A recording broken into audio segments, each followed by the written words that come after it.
नमस्कार। मैं आचार्य डॉक्टर मनीष वर्मा, वरिष्ठ आयुर्वेदाचार्य, ज्योतिष चिकित्सक, अधीक्षक Sanjivani health care, Chandika entertainment channel में आपका हार्दिक स्वागत एवं अभिनंदन करता हूं। जैसा कि आप जानते हैं कि हमारा आयुर्वेदिक एवं प्राकृतिक उपचार कोरोना मुक्त भारत सीरीज चल रही है और इस सीरीज़ में हमने आपको तरह तरह के आयुर्वेदिक प्राकृतिक उपचार, कोरोना से बचने के उपचार, जोड़ों के दर्द, जॉइंट्स पेन आदि के विषय में बताया, उनकी जानकारी दी, कोरोना के लक्षण की जानकारी दी। आज का हमारा जो क्रम है, इस पे हम आज जो है ज्वर यानी फीवर, बुखार पर चर्चा करेंगे। आज कोरोना वायरस के कारण फीवर तो आ ही रहा है, कोरोना वायरस का संक्रमण तो फैला ही हुआ है। इसके अतिरिक्त मियादी बुखार यानी टाइफाइड का ज्वर, टाइफाइड का फीवर,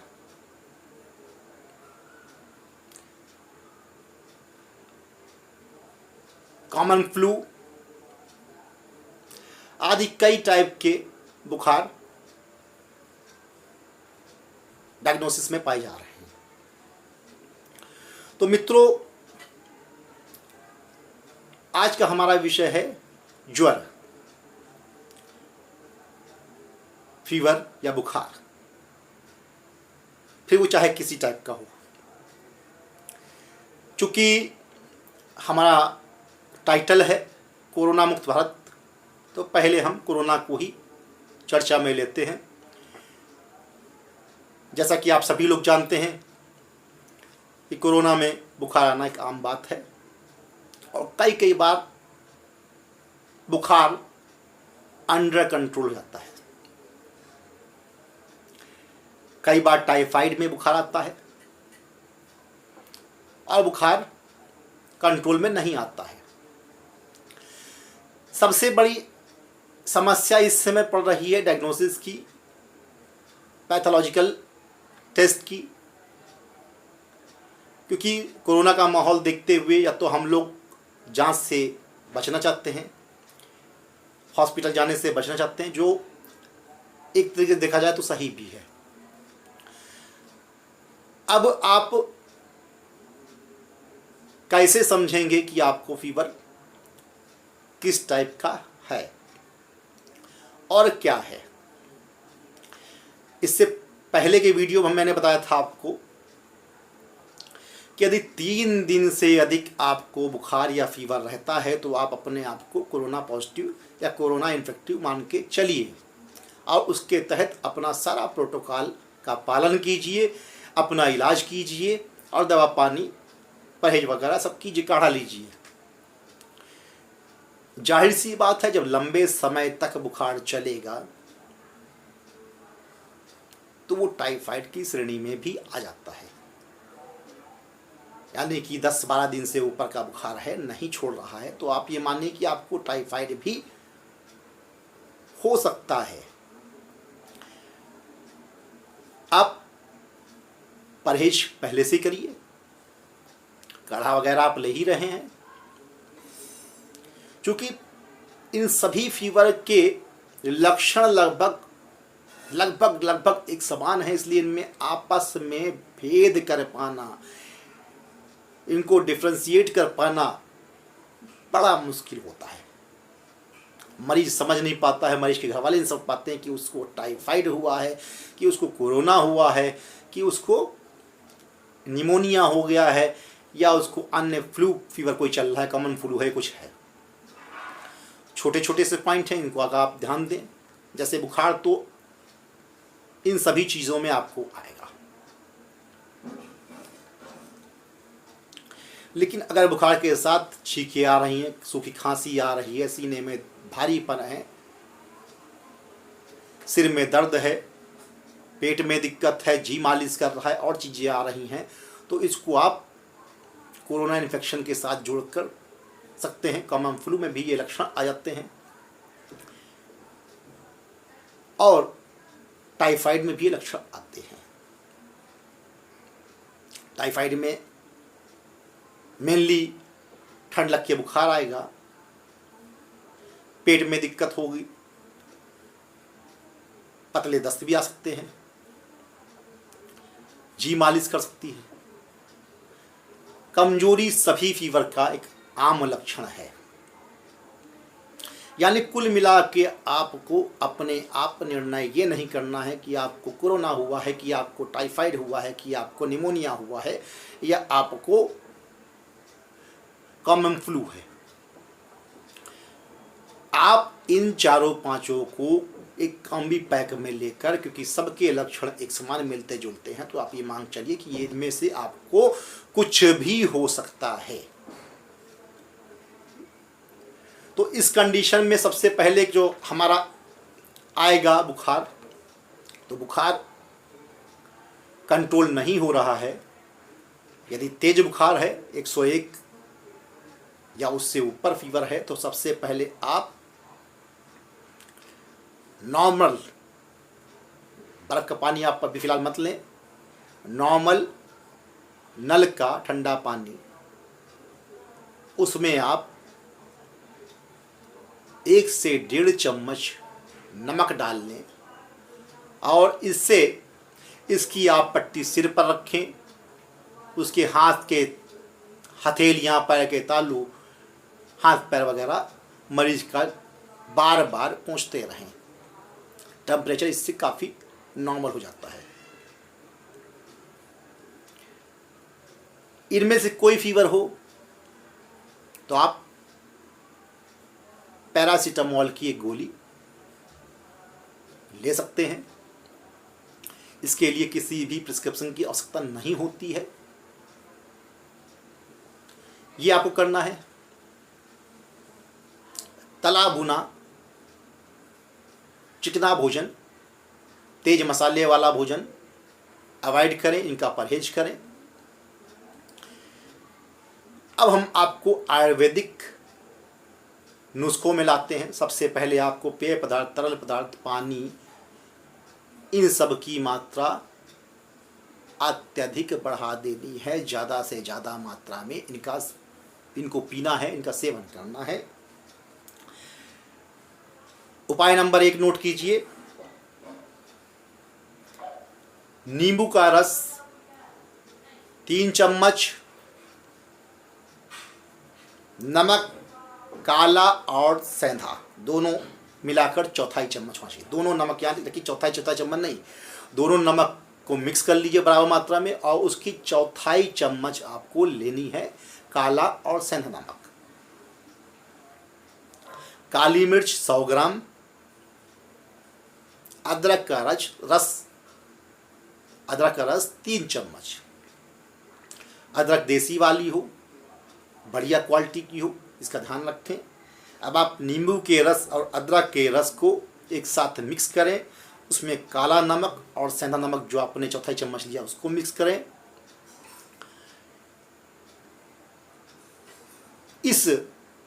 इसमें ही आप जो है 20 से 25 तुलसी का रस डाल दीजिए और इस रस में आप 100 ग्राम काली मिर्च को डुबो दीजिए। रात भर रखा दीजिए। धीमे धीमे काली मिर्च सारा जूस पी जाएगी और फिर वो सूखने लगेगी। इसको आपको पंखे की हवा में, छांव में सुखा लेना है। अब इस काली मिर्च को आप या तो 3 से 4 काली मिर्च हर 2-2 घंटे में, 2 से 2.5 घंटे में, 3 घंटे के अंदर अंतराल पर चूसिए, चबा कर काली मिर्च खा लीजिए। या फिर इसका आप चूर्ण बना लीजिए, पाउडर, और उसकी 3 से 4 चुटकी आप शहद के साथ खाइए। आपका बुखार, फीवर, खांसी, जकड़न, भूख न लगना, सिर चकराना सिर में चक्कर आना, कमजोरी आना, सब कुछ इससे दूर हो जाएगा।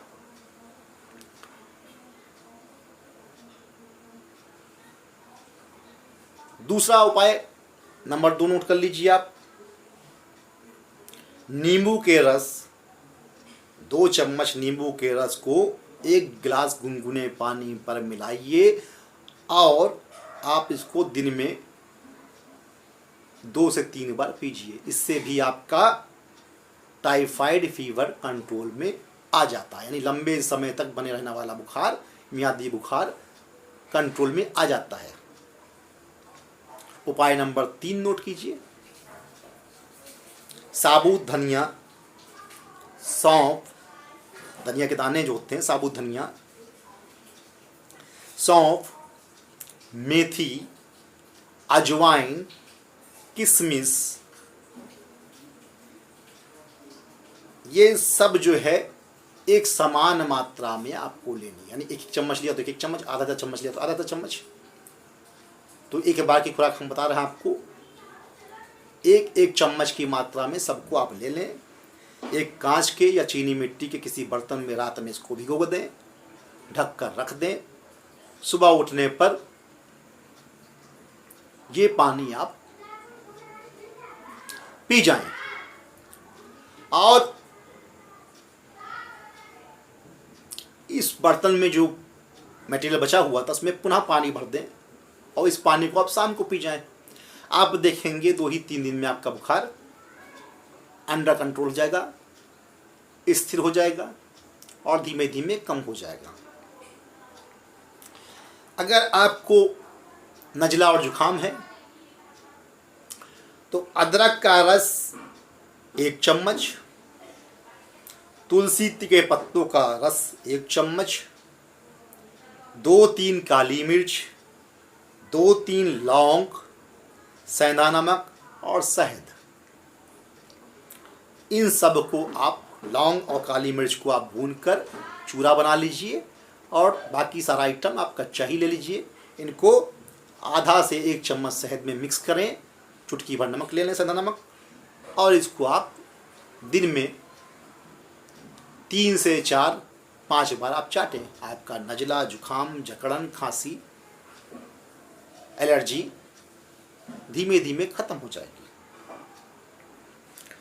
यदि बुखार ठंड लगकर आ रहा है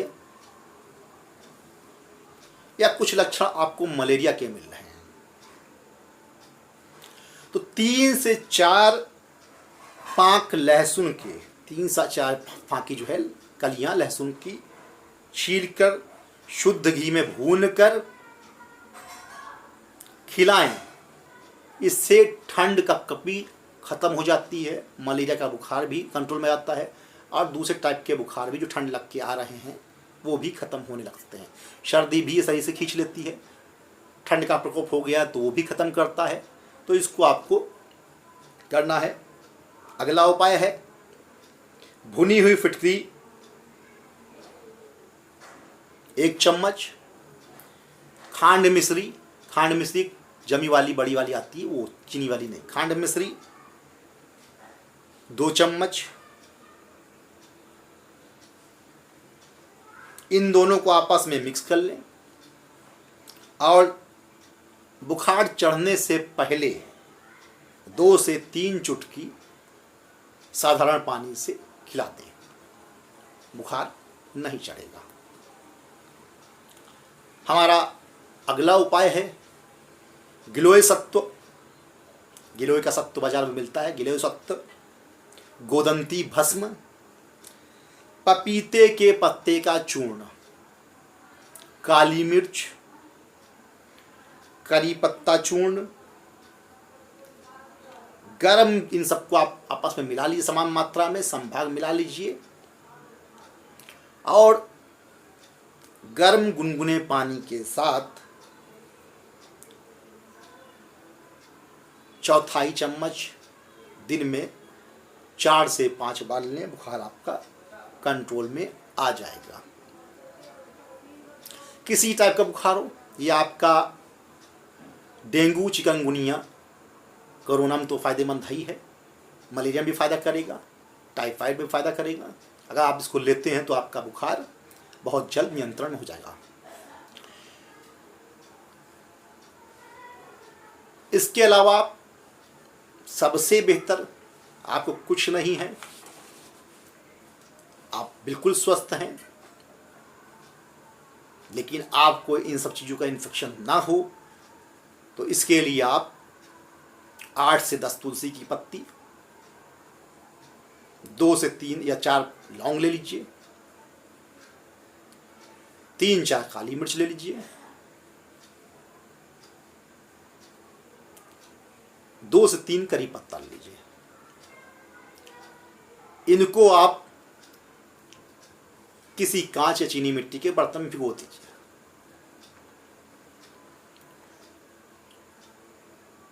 ये 5 गिलास पानी के लिए है और इसका 1-1 गिलास सभी लोग सुबह शाम सेवन करें। जैसी मात्रा आपको अधिक जरूरत हो वैसे ही सामग्री बढ़ा लें। तो दोस्तों, एक समस्या और आती है हमारे बीच में जो अक्सर सुनने को मिलती है कि डॉक्टर साहब बुखार तो चला गया लेकिन अभी भी मुंह का स्वाद नहीं मिल रहा, मुंह में कसैलापन है, कड़वापन है। तो उसके लिए क्या करना है? उस कसैलेपन स्वाद ना मिलने के लिए आपको अदरक के महीन महीन टुकड़े काटिए, छील कर धोकर, और उसमें थोड़ा सा नींबू का रस, थोड़ा सा काला नमक मिला के आप दिन में 2 से 3 बार, अब तो ताज़ा ही आप उसको चूसें, थोड़ी थोड़ी देर में मुंह पर रखें, चूसते रहें, आपका मुंह का स्वाद खुल जाएगा, कसैलापन चला जाएगा, भूख भी जम के लगेगी। अगर बार बार आपको तकलीफ होती तो इसी को ज़्यादा मात्रा में बनाकर आप छाँव में सुखा लें और थोड़ा थोड़ा इसको चूसते रहें, तो ये भी आपके भूख को खोल देगा।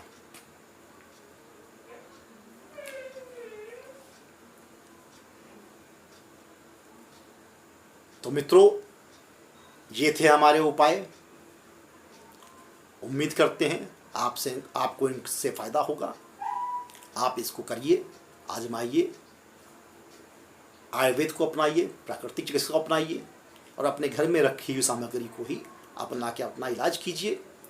अंत में एक बार मित्रों फिर से मैं कहना चाहूँगा, जिन लोगों ने अभी तक हमारे इस चैनल को सब्सक्राइब नहीं किया है वो लोग अभी इस चैनल को सब्सक्राइब कर लें और बेल आइकन को दबा दें ताकि हमारे आने वाले नए वीडियो आप तक सबसे पहले पहुँचे। इस वीडियो को अगर आपको पसंद आया हो तो इसे लाइक करें, शेयर करें, दूसरों को फॉरवर्ड करें, अपने दूसरे ग्रुप मेंबर्स को भी ये भेजें और उन्हें भी इस चैनल को सब्सक्राइब और शेयर करने के लिए कहें ताकि अधिक से अधिक लोगों को इसका लाभ मिल सके। और आपको ये वीडियो कैसा लगा या किसी भी रोग संबंध में किसी प्रकार की आपको जानकारी चाहिए तो आप वीडियो के नीचे कमेंट बॉक्स पर जाकर हमें कमेंट के माध्यम से हमारे दिए फ़ोन नंबर में या हमारे ईमेल पर हमसे सवाल कर सकते हैं, हमें जानकारी दे सकते हैं, हमें सुझाव दे सकते हैं। तो धन्यवाद, सादर नमस्कार।